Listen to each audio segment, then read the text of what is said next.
First, we need to disassemble the connector into 3 parts, 2 cell caps and 1 core.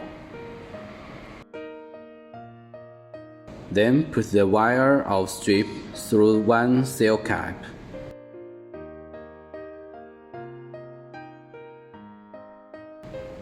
And connect the wire to the L and N polarity of the core and fix the screw.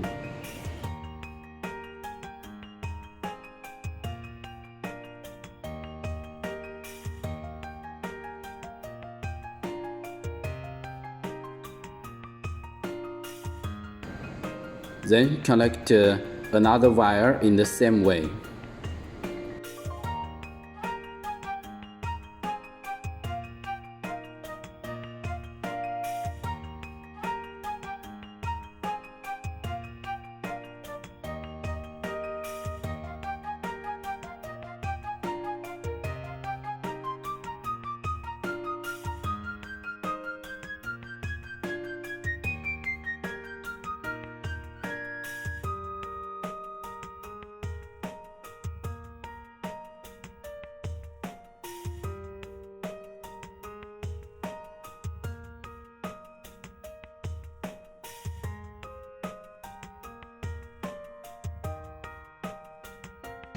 Finally, screw the cell cap tightly, then light up.